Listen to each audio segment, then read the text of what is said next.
Everyone, welcome back to the Menka blog and my name is doctor Menka Yuvraj. आज हम जिस topic पे बात करने वाले हैं वो है कि सी सेक्शन के बाद आपको कौन से प्रिकॉशंस लेने हैं, आपको अपनी देखभाल अच्छी कैसे करनी है। तो सबसे पहले तो ये देखते हैं कि सी सेक्शन क्यों होता है।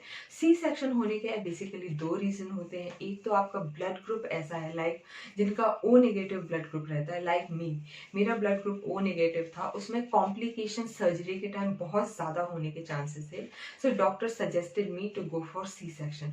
दूसरा रीज़न ये रहता है कि हॉस्पिटल में एडमिट होने के बाद भी अगर आपको लेबर पेन नहीं आ रहा है तो डॉक्टर आपको सी सेक्शन के लिए सजेस्ट करते हैं।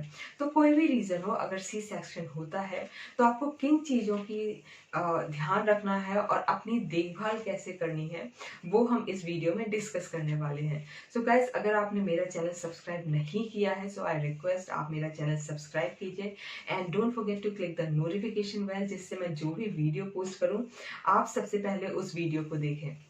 तो वीडियो स्टार्ट करते हैं। तो सी सेक्शन जैसे ही होता है आपको सबसे पहले ध्यान रखना है अपने स्टिचेस का। स्टिचेस की केयर करना बहुत इंपॉर्टेंट है, स्पेशली अगर आपकी डिलीवरी समर सीजन में हो रही है, बिकॉज समर सीजन में स्वेटिंग बहुत होती है, मॉइस्चर बहुत ज़्यादा होता है। तो स्टिचेस पे अगर थोड़ा भी मॉइस्चर रहता है या वाटर किसी भी तरह से आता है बाथिंग के टाइम या स्पंज बाथ के टाइम, तो इन्फेक्शन होने के बहुत फेयर चांसेस होते हैं। तो आपको सबसे पहले ध्यान रखना है अपने स्टिचेस का। अपने स्टिचेस को ड्राई रखिए। डॉक्टर एक पाउडर देता है, नियोसिनामाइड पाउडर है, प्लीज़ आप डॉक्टर से कंसल्ट कीजिए और वो पाउडर स्टिचेस पर लगाइए। उससे क्या होगा कि स्टिचेस ड्राई रहेंगे, किसी टाइप का इन्फेक्शन नहीं होगा और आगे की जो प्रोसेस है आपकी हेल्थ की वो प्रॉपरली चलेगी। तो आपको स्टिचेस का बहुत अच्छे से ध्यान रखना है। सेकेंड थिंग, जैसे ही 2 दिन हो जाते हैं आपकी सर्जरी को, वैसे तो आपको खुद ही डॉक्टर रिकमेंड करेंगे कि जैसी सर्जरी होती है उसके दूसरे दिन से आपको धीरे धीरे वॉक स्टार्ट करना है। वॉक स्टार्ट करने से क्या होता है कि हमारी मसल्स रिलैक्स होती हैं, जॉइंट में स्टिफनेस नहीं होता है and gradually we feel very good. हम धीरे धीरे ताकत आनी शुरू होती है कि हम प्रॉपरली वॉक कर सकें और बेबी को हैंडल कर सकें, हम अपने खुद को हैंडल कर सकें। तो जैसे ही 2 दिन हो जाए सर्जरी के लिए, आप नर्सेज जो वहाँ अवेलेबल है उनकी हेल्प से या जो आपके फैमिली मेंबर्स हैं हॉस्पिटल में उनकी हेल्प से आप वॉक स्टार्ट कीजिए। The third thing is diet. अगर आप हॉस्पिटल का पैकेज लेते हैं तो पैकेज में ही आज की डेट में जो अच्छे हॉस्पिटल हैं वहाँ उनके जो वो हमें डिलीवरी का पैकेज देते हैं उसमें डाइट प्लान भी इंक्लूड रहता है। तो डाइट जो रहती है, वैसे तो डॉक्टर अपने हिसाब से बहुत अच्छी डाइट देते हैं, लेकिन अगर आपके हॉस्पिटल में डाइट नहीं अवेलेबल है, डाइट आपके पैकेज में डाइट प्लान अवेलेबल नहीं है, तो आपको बिल्कुल लाइट डाइट लेनी है। मीन्स जूसेस लेने हैं और किसी भी टाइप का ऑयली या स्पाइसी फूड नहीं लेना है। अगर स्पाइसी या ऑयली फूड लेते हैं तो उस पर स्टिचेस पर उसका असर आने के फेयर चांसेस हैं और इन्फेक्शन होगा और अल्टीमेटली आपकी हेल्थ धीरे धीरे अल्टीमेटली हेल्थ के ऊपर असर पड़ेगा।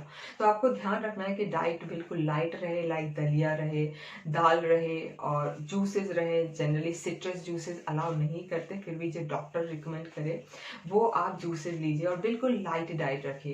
देन फोर्थ थिंग इज आपको अपना वाटर इनटेक बहुत अच्छा रखना है।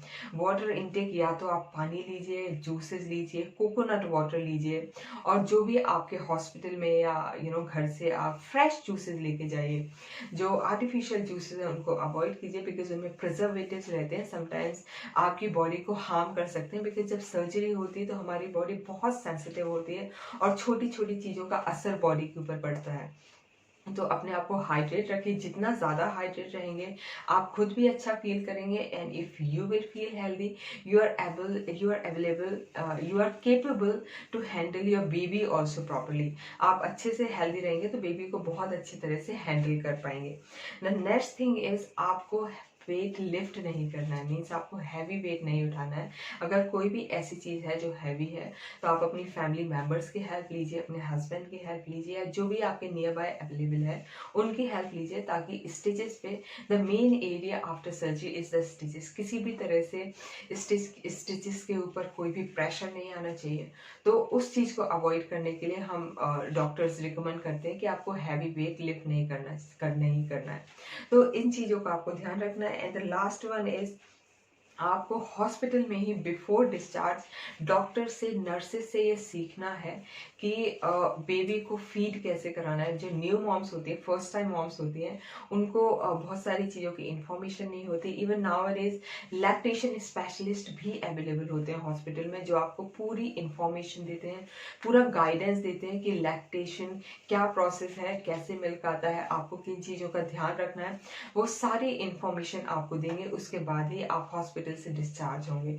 तो डिस्चार्ज होने से पहले नर्सेस की हेल्प से आप प्रॉपरली सीख लीजिए कि अगर आपको फीड कराना है तो बेबी की पोजीशन कैसे होगी, आपकी पोजीशन कैसे होगी, आपको बैक को कैसे सपोर्ट देना है, खुद को कैसे सपोर्टिव रख के आपको बेबी को फीड कराना है।